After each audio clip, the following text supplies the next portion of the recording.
നമസ്കാരം. ഞാൻ doctor Jeevan Joseph, Jeevan's diabetes and endocrine centre, Vimala hospital, Ettumanoor, കോട്ടയത്തെ ഡയറക്ടറും കൺസൾട്ടൻ്റ് എൻഡോക്രോളജിസ്റ്റുമാണ്.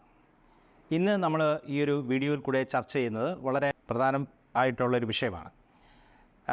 ഈ ഹോർമോൺ ക്ലിനിക്ക് അല്ലെങ്കിൽ എൻഡോക്രൈനോളജി ക്ലിനിക്കിൽ വരുന്ന പല സ്ത്രീകൾക്കും അല്ലെങ്കിൽ സ്ത്രീകൾ ഈ ക്ലിനിക്കിൽ വരുമ്പോൾ അവർക്ക് ഏറ്റവും കൂടുതലായിട്ടുള്ള അവരുടെ ഒരു പ്രശ്നം ഈ ഹോർമോൺ ഇംബാലൻസ് അല്ലെങ്കിൽ ആർത്തവ പ്രശ്നങ്ങൾ, അല്ലെങ്കിൽ ചില സ്ത്രീകൾക്കാണെങ്കിൽ മുഖത്ത് കൂടുതൽ രോമം വളരുന്നു, ചിലർക്ക് അമിതമായ രീതിയിൽ മുഖക്കുരു ഉണ്ടാവുന്നു. അപ്പോൾ ഇത് എല്ലാ പ്രായത്തിലെ സ്ത്രീകളിലും കാണാറുണ്ട്. പക്ഷേ കൂടുതലായിട്ടും ഒരു 15 വയസ്സ് മുതൽ ഒരു 35-40 വയസ്സ് വരെയുള്ള സ്ത്രീകളിലാണ് ഇത് കൂടുതലായിട്ടൊരു പ്രശ്നമായിട്ട് നമ്മുടെ ക്ലിനിക്കിൽ വരുന്നതായിട്ട് കാണുന്നത്. അപ്പോൾ ഇവരെ പലപ്പോഴും എവിടെയെങ്കിലുമൊക്കെ ചികിത്സ തേടുന്ന സമയത്ത് അല്ലെങ്കിൽ എവിടെയെങ്കിലും ഒരു ഡോക്ടറെ കാണിച്ചിരിക്കുന്ന സമയത്ത് PCOD ഉണ്ട് എന്നുള്ള രീതിയിലുള്ളൊരു ഡയഗ്നോസിസ്, പോളിസിസ്റ്റിക് ഒവേറിയൻ ഡിസീസ് ഉണ്ട് എന്നുള്ളൊരു ഡയഗ്നോസിസ് ഒരുപക്ഷെ അവരുടെ ആരെങ്കിലും പറഞ്ഞിട്ടുണ്ടാവാം, അല്ലെങ്കിൽ അവർ തന്നെ അത് വായിച്ച് ഇത്തരം പ്രശ്നങ്ങളുടെ പുറകിലുള്ള ഒരു ഡയഗ്നോസിസ് ഈ PCOD ഉള്ളത് കൊണ്ടാണ് എന്നുള്ള രീതിയിലുള്ളൊരു തീരുമാനമായിട്ടായിരിക്കും പലപ്പോഴും ഈ നമ്മുടെ ക്ലിനിക്കിലേക്ക് വരുന്നത്. അപ്പോൾ ഈ PCODയെക്കുറിച്ച് കുറച്ച് കൺഫ്യൂഷൻ നിലനിൽക്കുന്നുണ്ട്.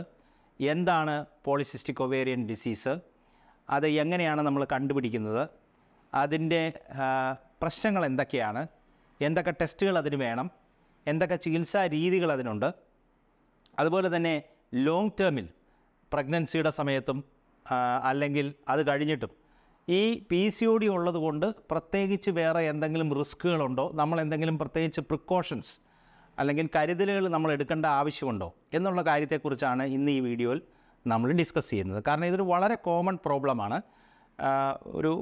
നമ്മുടെ ക്ലിനിക്കിൽ വരുന്ന ഒരു 30% സ്ത്രീകൾക്കും അവരുടെ ഒരു പ്രസൻറ്റിങ് കംപ്ലൈൻറ്റ് ഈ ഒരു രീതിയിലുള്ള എന്തെങ്കിലും ആയിരിക്കാം. അപ്പോൾ പ്രധാനപ്പെട്ട നമ്മൾ മനസ്സിലാക്കേണ്ടത് പോളിസിസ്റ്റിക് ഒവേറിയൻ ഡിസീസ് അല്ലെങ്കിൽ PCOD ഡയഗ്നോസ് ചെയ്യണമെങ്കിൽ കാതലായ 3 കാര്യങ്ങളിൽ 2 കാര്യങ്ങളെങ്കിലും നമുക്ക് ഉണ്ടാവണം. അല്ലെങ്കിൽ 3 പോയിൻറ്റ്സാണ് അതിൻ്റെ ഡയഗ്നോസിസിൽ നമ്മൾ കൺസിഡർ ചെയ്യുന്നത്.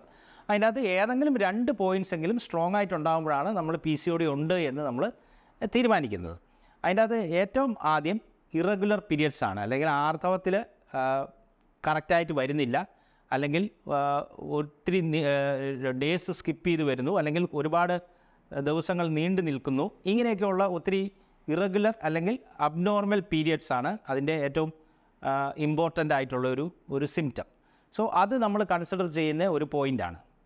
രണ്ടാമത്തത്, നമുക്ക് അനാവശ്യമായിട്ടുള്ള ഒരു മെയിൽ ഹോർമോൺ ഉള്ള രീതിയിലുള്ള കോസ്മെറ്റിക് അപ്പിയറൻസുകൾ എന്ന് വെച്ചാൽ നമ്മുടെ സ്ത്രീകളെ സംബന്ധിച്ചിടത്തോളം മുഖത്ത് കൂടുതൽ രോമം വളരുക, അതുപോലെ തന്നെ മുഖക്കുരു കൂടുതലുണ്ടാവുക, ചിലർക്ക് ഈ നമ്മുടെ ഹെയർ ഫോൾ ചെയ്ത് പോവുക എന്ന് വെച്ചാൽ ഈ 2 സൈഡിലേക്കും നമുക്ക് പുരുഷന്മാർക്ക് വരുന്നത് പോലെ ഹെയർ ഫോൾ ഉണ്ടാവുക.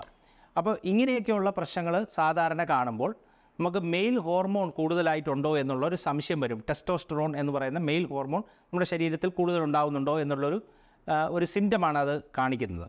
അപ്പോൾ ഇത് സാധാരണ ഉണ്ടാകുന്ന ഒരു കേസ് ഈ PCODയിൽ ഇങ്ങനത്തെ ഒരു പ്രശ്നം നമ്മൾ കാണാറുണ്ട്. അതുകൊണ്ടാണ് ഇത് PCOD ആയിട്ട് ലിങ്ക് ചെയ്തിരിക്കുന്നത്. അപ്പോൾ നമ്മൾ രക്തത്തിൽ ടെസ്റ്റ് ചെയ്യുമ്പോൾ ഇത്തരം ടെസ്റ്റോസ്റ്ററോണോ അതുപോലെയുള്ള മെയിൽ ഹോർമോൺസ് കൂടുതലായിട്ട് നിൽക്കുന്ന സാഹചര്യം, അല്ലെങ്കിൽ ബ്ലഡിൽ ടെസ്റ്റ് ചെയ്യുമ്പോൾ അങ്ങനെയില്ല, പക്ഷേ നമ്മൾ ക്ലിനിക്കലി നോക്കുമ്പോൾ ഇത്തരം സിംറ്റംസ് ഒക്കെ ഉണ്ടെങ്കിൽ ആ ഒരു പ്രസൻറ്റേഷൻ അത് നമുക്കൊരു ഇമ്പോർട്ടൻറ്റ് പോയിൻ്റായിട്ട് നമ്മൾ സെക്കൻഡ് പോയിൻ്റായിട്ട് കൺസിഡർ ചെയ്യാറുണ്ട്. മൂന്നാമത്, നമുക്കെല്ലാവർക്കും അറിയാവുന്ന പോലെ അൾട്രാസൗണ്ട് നമ്മൾ സ്കാനിങ് ചെയ്യുമ്പോൾ ഓവറിയുടെ ഉള്ളിൽ ചെറിയ കുരുക്കൾ അല്ലെങ്കിൽ ഫോളിക്കിൾസ് ഉണ്ടാവുന്ന സാഹചര്യമുണ്ടെങ്കിലും അതും ഒരു ഇമ്പോർട്ടൻറ്റ് പോയിൻ്റാണ്. അപ്പോൾ ഈ 3 പോയിൻറ്റ്സിൽ 2 ക്ലിയർ ആയിട്ടുണ്ടെങ്കിലാണ് നമ്മൾ പോളിസിസ്റ്റിക് ഒവേറിയൻ ഡിസീസ് ഉണ്ട് അല്ലെങ്കിൽ PCOD ഉണ്ട് എന്ന് നമ്മൾ ഡയഗ്നോസ് ചെയ്യുന്നത്. അപ്പോൾ ഇവിടെ മനസ്സിലാക്കേണ്ട കാര്യം, ആർത്തവം തുടങ്ങിക്കഴിഞ്ഞ് ആദ്യത്തെ 8 വർഷത്തിൽ പല പെൺകുട്ടികൾക്കും നമ്മൾ അൾട്രാസൗണ്ട് ചെയ്താൽ അൾട്രാസൗണ്ടിൽ ഈ പോളിസിസ്റ്റിക് ഓവറിയൻസ് അപ്പിയറൻസ് അൾട്രാസൗണ്ടിൽ കാണും. അത് നോർമലാണ്, അതുകൊണ്ട് പോളിസിസ്റ്റിക് ഓവറിയൻ ഡിസീസ് ഉണ്ട് എന്ന് നമ്മൾ കണക്കുകൂട്ടേണ്ട കാര്യമില്ല. അപ്പോൾ ഈ മറ്റ് പ്രശ്നങ്ങളൊന്നും ഇല്ലെങ്കിൽ സ്കാനിൽ മാത്രം ഈ ഫോളിക്കിൾസ് കാണുന്നതുകൊണ്ട് PCOD ആണെന്ന് നമുക്ക് പറയാൻ പറ്റില്ല. സോ അതൊരു ഇമ്പോർട്ടൻറ്റ് ഇഷ്യൂ ആണ്. അപ്പോൾ നമ്മൾ സ്കാൻ മാത്രം ഡിപ്പെൻഡ് ചെയ്ത് പോവാതെ ബാക്കി ക്ലിനിക്കൽ സിംറ്റംസും രക്തപരിശോധനകളും അതുപോലെ തന്നെയുള്ള ബാക്കിയുള്ള എക്സാമിനേഷനും കഴിയുമ്പോഴാണ് നമ്മൾ പോളിസിസ്റ്റിക് ഓവേറിയൻ ഡിസീസ് ഉണ്ടോ എന്നുള്ളത് നമ്മൾ കൺക്ലൂഡ് ചെയ്യുന്നത്. അപ്പോൾ ഇനി രണ്ടാമത്തെ ചോദ്യം, ഇതിനു വേണ്ടി എന്തൊക്കെ രക്തപരിശോധനകളാണ് നമ്മൾ സാധാരണ ചെയ്യേണ്ടത്? അപ്പോൾ ഹോർമോണൽ ഇംബാലൻസ് നമ്മൾ നോക്കുമ്പോൾ നമ്മൾ ഈസ്ട്രഡയോൾ എന്ന് പറയുന്ന ഫീമെയിൽ ഹോർമോണും അതുപോലെ തന്നെ അതിനെ കൺട്രോൾ ചെയ്യുന്ന നമ്മുടെ തലച്ചോറിനുള്ളിൽ നിന്ന് പിറ്റ്യൂട്ടറി ഗ്രന്ഥി എന്ന് പറയുന്ന ഒരു ചെറിയ ഗ്രന്ഥിയിൽ നിന്ന് വരുന്ന LH-FSH എന്ന് പറയുന്ന ഹോർമോൺസും അതുപോലെ തന്നെ ഞാൻ നേരത്തെ പറഞ്ഞതുപോലെ മെയിൽ ഹോർമോൺസ് കൂടുതലുണ്ടോ എന്ന് നമ്മൾ ടെസ്റ്റ് ചെയ്ത് നോക്കും. സീറം ടെസ്റ്റോസ്ട്രോൺ ലെവൽസ് നമ്മൾ നോക്കും. അത്തരം ഹോർമോൺ ടെസ്റ്റുകൾ നമ്മൾ ഇതിൻ്റെ ഭാഗമായിട്ട് ചെയ്യും. അപ്പോൾ PCODയിൽ ഈ ഹോർമോൺസിൽ നമുക്കൊരു പ്രത്യേക പാറ്റേൺ നമുക്ക് കാണാൻ പറ്റും. അപ്പോൾ അത് കാണുമ്പോൾ നമുക്കത് PCODയുമായിട്ട് കൺസിസ്റ്റൻ്റ് ആണ് ഈ റിസൾട്ട്സ് എന്നുള്ളത് നമുക്ക് മനസ്സിലാവും. അതിനോടനുബന്ധിച്ച് തന്നെ ഈ പോളിസിസ്റ്റിക് ഓവറിയൻ ഡിസീസ് പോലെ തന്നെ പ്രസൻറ്റ് ചെയ്യുന്ന വേറെയും ഹോർമോണൽ പ്രോബ്ലംസ് ഉണ്ട്. ഫോർ എക്സാമ്പിൾ തൈറോയിഡ് സംബന്ധമായിട്ടുള്ള പ്രശ്നങ്ങളുള്ളവർ, തൈറോയിഡ് അമിതമായി പ്രവർത്തിക്കാത്ത രീതിയിൽ TSH ഒരുപാട് കൂടി നിൽക്കുന്ന സാഹചര്യം, അതുപോലെ തന്നെ നമ്മുടെ അഡ്രീനൽ ഗ്രന്ഥി, നമ്മുടെ വൃക്കയുടെ മുകളിലുള്ള ചെറിയ 2 ഗ്രന്ഥികളുണ്ട്, അഡ്രീനൽ ഗ്രന്ഥികൾ എന്നാണ് പറയുന്നത്. ആ ഗ്രന്ഥിയിൽ നിന്ന് കോർട്ടിസോൾ എന്ന് പറയുന്ന ഒരു ഹോർമോൺ കൂടുതലുണ്ടായി കുഷിങ്സ് സിൻഡ്രോം എന്ന് പറയുന്ന ഒരു പ്രോബ്ലം ഉണ്ടെങ്കിൽ അതിലും ഇതേപോലെ തന്നെ അമിതമായ വണ്ണം വയ്ക്കുക, മുഖക്കുരുകൾ വരിക, മുഖത്ത് കൂടുതൽ രോമം വളരുക, ഡിപ്രഷൻ, മൂഡ് സ്വിങ്സ്, ഇതെല്ലാം ഈ ഹോർമോൺ പ്രശ്നങ്ങളിലും കാണാറുണ്ട്. അതുകൊണ്ട് നമ്മുടെ രക്തപരിശോധനകളിൽ PCOD ഉണ്ടോ എന്നുള്ളത് നോക്കുന്നതിലുപരിയായി ഈ തരത്തിലുള്ള മറ്റ് ഹോർമോൺ വ്യതിയാനങ്ങൾ ഉണ്ടോ ഇല്ലയോ എന്നുള്ളത് നമ്മൾ നോക്കി അതിനെ എക്സ്ക്ലൂഡ് ചെയ്യണം. അപ്പോഴാണ് നമുക്ക് PCOD എന്നുള്ളൊരു ഡയഗ്നോസിസിലേക്ക് എത്താൻ പറ്റുന്നത്. അല്ലെങ്കിൽ എന്താണെന്ന് വെച്ച് കഴിഞ്ഞാൽ നമ്മൾ PCOD ആണ് എന്ന് വിചാരിച്ച് ചികിത്സിക്കും, പക്ഷേ പ്രശ്നം വേറെ എന്തെങ്കിലും ആയിരിക്കും. അത് പിന്നീട് അത് മൂർച്ഛിച്ച് കഴിയുമ്പോഴായിരിക്കും വേറെ ഒരു പ്രോബ്ലമാണ് എന്നുള്ളത് നമ്മൾ, അല്ലെങ്കിൽ വേറൊരു ഹോർമോൺ പ്രോബ്ലമാണ് എന്നുള്ളത് മനസ്സിലാക്കുന്നത്. അതുകൊണ്ടാണ് ഇത്തരം പ്രശ്നങ്ങൾ അല്ലെങ്കിൽ ഇത്തരം സിംറ്റംസ് ഉണ്ടെങ്കിൽ തീർച്ചയായിട്ടും നിങ്ങളൊരു ഹോർമോൺ സ്പെഷ്യലിസ്റ്റ് അല്ലെങ്കിൽ ഒരു എൻഡോക്രൈനോളജിസ്റ്റിൻ്റെ അഡ്വൈസ് തേടി അതിനനുസരിച്ച് അദ്ദേഹത്തിൻ്റെ അല്ലെങ്കിൽ ആ എൻഡോക്രൈനോളജിസ്റ്റിൻ്റെ നിർദ്ദേശപ്രകാരമാണ് ഇൻവെസ്റ്റിഗേഷൻസ് ചെയ്ത് നമ്മളൊരു ഡയഗ്നോസിസിലേക്ക് എത്തേണ്ടത്. വെറുതെ ഒരു അൾട്രാസൗണ്ട് ചെയ്യുന്നത് കൊണ്ട് നമുക്ക് ഈ ഒരു ഡയഗ്നോസിസിൽ കൺക്ലൂഡ് ചെയ്യാനായിട്ട് പറ്റില്ല. അതാണ് ഞാൻ ഈ ഇത്രയും പറഞ്ഞതിൻ്റെ പ്രധാനപ്പെട്ട ഒരു പൊരുൾ. കാരണം എന്ന് വെച്ചാൽ പലപ്പോഴും നമ്മൾ PCOD എന്ന് പറയുമ്പോൾ ഓവറിക്കകത്ത് എന്തോ കുരുക്കളുണ്ട്, അതുപോലെയുള്ളൊരു സാഹചര്യം, അത് നമ്മളൊരു സ്കാൻ ചെയ്യുന്നു, കണ്ടുപിടിക്കുന്നു. അങ്ങനെയാണ് പലരും പബ്ലിക്കിൽ അത് മനസ്സിലാക്കുന്നത്. അപ്പോൾ അങ്ങനെയല്ല, അതിനേക്കാളും കൂടുതലായിട്ടുള്ള കാര്യങ്ങളുണ്ട് എന്നുള്ളത് പറഞ്ഞ് മനസ്സിലാക്കാനാണ് ഈ ഒരു വീഡിയോയിൽ ഈ ഒരു കാര്യം പറഞ്ഞത്. അപ്പോൾ ഇനിയിപ്പോൾ PCOD ഉണ്ട് എന്നുള്ളൊരു രീതിയിൽ നമുക്കൊരു ഡയഗ്നോസിസ് വരികയാണെങ്കിൽ അതിൻ്റെ ചികിത്സാ രീതികൾ എന്തൊക്കെയാണെന്ന് നമുക്ക് മനസ്സിലാക്കാം. അപ്പോൾ PCOD ഞാൻ പറഞ്ഞതുപോലെ പല ഏജ് ഗ്രൂപ്പ്സിൽ പല പ്രശ്നങ്ങളായിട്ടാണ് സ്ത്രീകൾ പ്രസൻറ്റ് ചെയ്യുന്നത്. അപ്പോൾ യൂഷ്വലി യങ്ങർ ഏജ് ഗ്രൂപ്പിൽ സ്ത്രീകൾക്ക് മെയിനായിട്ടുള്ള പ്രോബ്ലം ഈ കോസ്മെറ്റിക് ഇഷ്യൂസാണ്.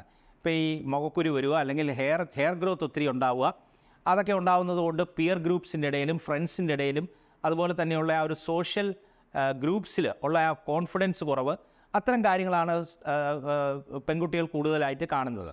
അപ്പോൾ അവർക്ക് അവിടെ ശരിക്കും വേണ്ടത് ഒരു കോസ്മെറ്റിക് ആയിട്ടുള്ളൊരു ട്രീറ്റ്മെൻറ്റ് ഡെഫിനറ്റ്ലി നമുക്ക് ഓഫർ ചെയ്യാവുന്നതാണ്. അത് ചെയ്യുന്നതുകൊണ്ട് തെറ്റില്ല. അപ്പോൾ ഈ ഹെയർ ഗ്രോത്ത് കുറയ്ക്കാൻ വേണ്ടി ആയിട്ടുള്ള ഇലക്ട്രോളിസിസ്, ലേസർ, അതുപോലെയുള്ള കാര്യങ്ങൾ, അതുപോലെ തന്നെ എഫ്ലോർണിത്തിൻ എന്ന് പറയുന്ന ഒരു ക്രീമുണ്ട്. ആ ക്രീം നമ്മൾ എല്ലാ ദിവസവും ഉപയോഗിക്കുകയാണെങ്കിൽ ഒരു 3 മാസം കൊണ്ട് ഹെയർ ഗ്രോത്ത് ഗണ്യമായ രീതിയിൽ നമുക്കതിൻ്റെ ഹെയർ ഫോളിക്കിൾസിൽ നിന്ന് ഹെയർ ഉണ്ടാവുന്ന ആ ഒരു ടെമ്പോ നമുക്ക് കുറയ്ക്കാൻ പറ്റും. അപ്പോൾ ഈ കോസ്മെറ്റിക് ട്രീറ്റ്മെൻറ്റ്സ് ഇമ്പോർട്ടൻ്റ് ആണ്. കാരണം എന്ന് വെച്ചാൽ നമുക്ക് പെട്ടെന്നൊരു വെൽബീയിങ് കിട്ടാനായിട്ട് അത് എടുക്കുന്നത് കൊണ്ട് തെറ്റില്ല. പക്ഷേ നമുക്ക് തന്നെ അറിയാം, അതൊരു ബാൻഡേജ് ഒട്ടിക്കുന്നത് പോലെയാണ്. അടിസ്ഥാനപരമായ പ്രശ്നങ്ങൾ കൈകാര്യം ചെയ്യാതെ നമ്മൾ കോസ്മെറ്റിക് ട്രീറ്റ്മെൻറ്റ് മാത്രം ചെയ്തതുകൊണ്ട് നമുക്കിതിനൊരു ശാശ്വതമായൊരു പരിഹാരം കിട്ടാൻ സാധ്യതയില്ല.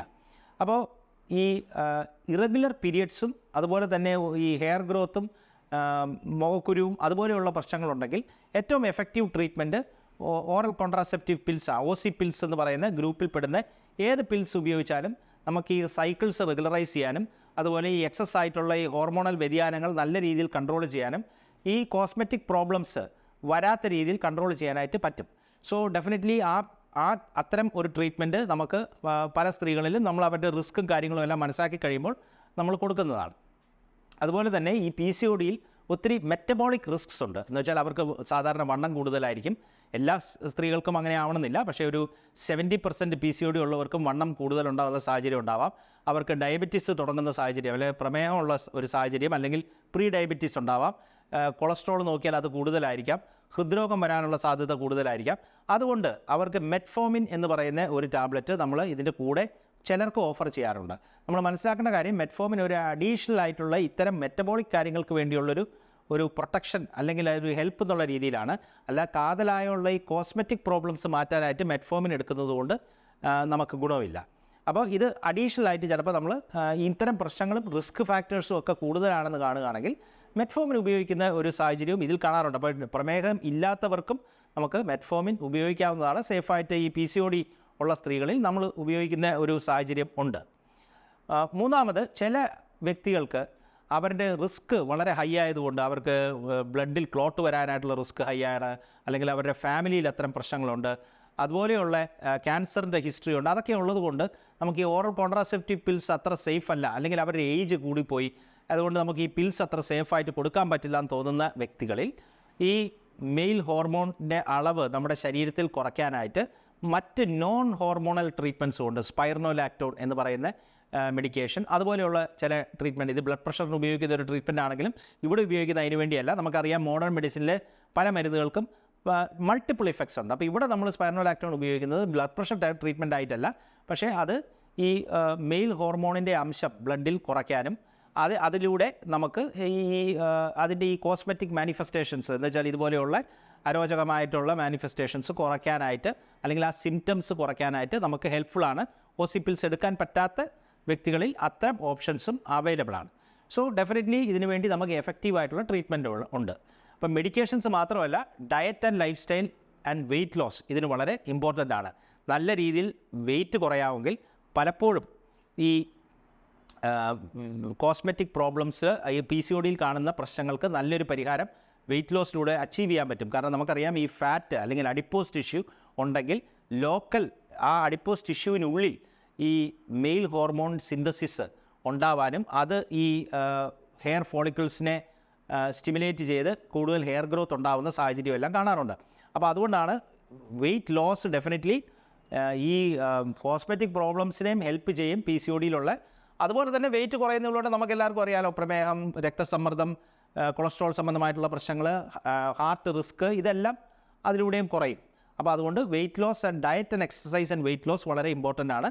അപ്പോൾ അതിനുവേണ്ടി നമ്മളൊരു ലോ കാർബോഹൈഡ്രേറ്റ് ഡയറ്റ്, അതിനോടനുബന്ധിച്ച് തന്നെ വേറെ എന്തെങ്കിലും ഫാസ്റ്റിംഗ് ടെക്നിക്സോ, ഇൻ്റർമിറ്റൻറ്റ് ഫാസ്റ്റിങ്, അതുപോലെ തന്നെ 5-2 ഫാസ്റ്റ് ഉണ്ട്. 5 ദിവസം നമ്മൾ കുഴപ്പമില്ലാതെ കഴിക്കുന്നു, 2 ദിവസം നമ്മൾ വളരെ ലോ കാർബായിട്ട് കഴിക്കുന്നു. അങ്ങനെ 5-2 ഫാസ്റ്റിംഗ് മെത്തേഡ്, അങ്ങനെ പല ഫാസ്റ്റിംഗ് മെത്തേഡ്സ് ഉണ്ട്. അപ്പോൾ ഏതെങ്കിലും ഒരു മെത്തേഡിലൂടെ നമുക്ക് നമ്മുടെ ജീവിതശൈലിയുമായിട്ട് ഒത്തുപോകുന്ന ഏതെങ്കിലും ഒരു മെത്തേഡിലൂടെ നമ്മൾ നല്ല രീതിയിൽ ഡയറ്റ്, എക്സസൈസ്, വെയിറ്റ് ലോസ് ക്രമീകരിക്കാമെങ്കിൽ ഡെഫിനറ്റ്ലി ഈ PCODയുടെ ട്രീറ്റ്മെൻറ്റിനെ അത് ഹെൽപ്പ് ചെയ്യും. പിന്നെ നമ്മുടെ ക്ലിനിക്കിൽ പലപ്പോഴും ഈ PCOD ഉള്ളവർ അല്ലെങ്കിൽ അവരുടെ കൂടെ വരുന്ന റിലേറ്റീവ്സ് ചോദിക്കുന്ന ഒരു ചോദ്യമാണ്, ഇത് കാരണം പ്രഗ്നൻസിക്ക് എന്തെങ്കിലും പ്രശ്നമുണ്ടാവുമോ, ഇനി ഇൻ ഫ്യൂച്ചർ എന്തെങ്കിലും പ്രോബ്ലം ഉണ്ടോ PCOD ഉള്ളതുകൊണ്ട്. അപ്പോൾ ഇതിനകത്ത് വളരെ വലിയ പഠനങ്ങൾ നമ്മൾക്ക് പല രാജ്യങ്ങളിൽ നടന്നിട്ടുണ്ട്. UK യിൽ നടന്ന 20,000 പേഷ്യൻസോളമുള്ള ഒരു റിട്രോസ്പെക്റ്റീവ് സ്റ്റഡിയിൽ അവർ മനസ്സിലാക്കിയിരിക്കുന്നത്, PCOD പ്രോപ്പറായിട്ട് ചികിത്സിച്ചാൽ പ്രഗ്നൻസിക്ക് ഒരു പ്രോബ്ലം ഉണ്ടാവേണ്ട കാര്യമില്ല. പക്ഷേ ഇത്തരം സ്ത്രീകൾ പ്രഗ്നൻ്റ് ആവുമ്പോൾ അതിൻ്റെ അകത്ത് ഈ പ്രഗ്നൻസിയിൽ വേറെ ചില കോംപ്ലിക്കേഷൻസ് ഉണ്ടാവാനുള്ള സാധ്യത, പ്രഗ്നൻസിയിൽ തന്നെ വരുന്ന പ്രമേഹം, അല്ലെങ്കിൽ പ്രഗ്നൻസിയിൽ വരുന്ന രക്തസമ്മർദ്ദം, എക്ലാംസിയ, അതുപോലെ തന്നെ മിസ്കാരേജ്, ഇത്തരം കാര്യങ്ങളൊക്കെ PCOD ഉള്ള വ്യക്തികളിൽ കൂടുതലായിട്ട് കാണാറുണ്ട്. സോ പ്രഗ്നൻ്റ് ആവാനായിട്ട് ബുദ്ധിമുട്ടുകൾ വരേണ്ട കാര്യമില്ല. കറക്റ്റായിട്ട് ചികിത്സിക്കുകയാണെങ്കിൽ നമുക്ക് നല്ല രീതിയിൽ തന്നെ അത് പ്രഗ്നൻ്റ് ആവുന്ന ഒരു സാഹചര്യം ഈ സ്ത്രീകൾക്ക് അങ്ങനെ ഒരു ബുദ്ധിമുട്ട് വരേണ്ട കാര്യമില്ല. പക്ഷേ പ്രഗ്നൻ്റ് ആയിരുന്ന ഒരു പ്രഗ്നൻസി ക്യാരി ചെയ്യുന്ന സമയത്ത് ഡെഫിനറ്റ്ലി കുറച്ച് കോംപ്ലിക്കേഷൻസൊക്കെ നമ്മൾ കൂടുതൽ വരാനുള്ള സാധ്യതയുണ്ട്. അതുകൊണ്ട് അത് വളരെ കെയർഫുള്ളായിട്ട് നിങ്ങളുടെ പ്രഗ്നൻസി മോണിറ്റർ ചെയ്യുന്ന ഡോക്ടറുമായിട്ട് ക്ലോസ് ആയിട്ട് ലിയേസ് ചെയ്ത് ക്ലോസ് ആയിട്ട് ഫോളോ അപ്പ് ചെയ്ത് ചെയ്യേണ്ടതാണ്. അപ്പോൾ അതാണ് അതിൻ്റെ ആ ഒരു ചോദ്യത്തിൻ്റെ ഉത്തരം. പിന്നെ ഏറ്റവും അവസാനത്തെ സെഗ്മെൻറ്റിൽ നമ്മൾ കൈകാര്യം ചെയ്യുന്നത് ഈ PCOD കാരണം ലോങ് ടേം റിസ്ക്സ് എന്തൊക്കെയാണെന്നുള്ളതാണ്. അപ്പോൾ ഇവിടെയാണ് നമ്മൾ വളരെ പ്രധാനപ്പെട്ട് മനസ്സിലാക്കേണ്ടത്. PCOD എന്ന് ഉള്ള വ്യക്തികൾക്ക് ഓൾറെഡി ഷുഗർ വരാനുള്ള സാധ്യത അല്ലെങ്കിൽ രക്തത്തിൽ പഞ്ചസാരയുടെ അളവ് കൂടാനുള്ള സാധ്യത നല്ല രീതിയിൽ കൂടുതലാണ് സാധാരണ ഈ PCOD ഇല്ലാത്ത ഒരു വ്യക്തിയെ അപേക്ഷിച്ച് നോക്കുമ്പോൾ. അതുകൊണ്ട് നമ്മൾ ഡയബറ്റീസ് വരാനായിട്ടുള്ള സാധ്യത കൂടുതലാണെന്ന് മനസ്സിലാക്കി ആ ഒരു രീതിയിലുള്ള മോണിറ്ററിങ് നമ്മൾ വ്യക്തമായി ചെയ്യുകയും കൃത്യസമയങ്ങളിൽ ചെയ്യുകയും ചെയ്യണം. ഫാസ്റ്റിംഗ് ബ്ലഡ് ഷുഗർ, HbA1c, 3 മാസത്തെ രക്തത്തിലെ പഞ്ചസാരയുടെ അളവിൻ്റെ ശരാശരി, ഇതെല്ലാം നോക്കിക്കൊണ്ടിരിക്കണം. അതുപോലെ തന്നെ ഡയബറ്റീസ് വരാനായിട്ടുള്ള റിസ്ക് കുറയ്ക്കത്തക്ക രീതിയിലുള്ള diet and life style changes നമ്മുടെ ജീവിതത്തിൽ നമ്മൾ വരുത്തണം. അങ്ങനെയാണെങ്കിൽ നമുക്ക് ഈ ഡയബറ്റീസിലേക്ക് പോകുന്ന സാഹചര്യം തടയാൻ സാധിക്കും. അതുപോലെ തന്നെ ഈ PCOD ഉള്ളവരിൽ പ്രത്യേകിച്ച് പോസ്റ്റ് മെനോപോസ് എന്ന് വെച്ചാൽ ഈ ആർത്തവം നിന്ന് കഴിഞ്ഞ് കഴിയുമ്പോൾ അവർക്ക് ഹാർട്ടിൻ്റെ റിസ്ക് ഗണ്യമായ രീതിയിൽ തന്നെ ഹാർട്ടിൻ്റെ പ്രോബ്ലംസ് വരാനുള്ള റിസ്ക് ഗണ്യമായ രീതിയിൽ കൂടാൻ സാധ്യതയുണ്ട്. അപ്പോൾ അതുകൊണ്ടും ബ്ലഡ് പ്രഷർ, കൊളസ്ട്രോള്, ഷുഗറിൻ്റെ സാഹചര്യം ഇതെല്ലാം നല്ല രീതിയിൽ കൺട്രോൾ ചെയ്ത് നിർത്തണം. അങ്ങനെ നിർത്തുകയാണെങ്കിൽ തീർച്ചയായിട്ടും നമുക്ക് ഈ long term risks of PCOD നമുക്ക് കുറയ്ക്കാൻ പറ്റും. അപ്പോൾ ഈ വീഡിയോയിൽ നിന്ന് നിങ്ങൾക്ക് PCOD എന്താണെന്നും അത് എങ്ങനെയാണ് ഡയഗ്നോസ് ചെയ്യുന്നത്, അതിൽ ചെയ്യേണ്ട രക്തപരിശോധനകൾ എന്താണ്, അതിന് ഫലപ്രദമായുള്ള ചികിത്സാ രീതികൾ എന്തൊക്കെയാണ്, അതും PCODയും പ്രഗ്നൻസിയും തമ്മിലുള്ള ലിങ്ക് എന്താണ്, PCODയും ലോങ് ടേം കോംപ്ലിക്കേഷൻസും തമ്മിലുള്ള ലിങ്ക് എന്താണ്, ഇതെല്ലാം നല്ല രീതിയിൽ മനസ്സിലായെന്ന് ഞാൻ വിശ്വസിക്കുന്നു. നന്ദി, നമസ്കാരം.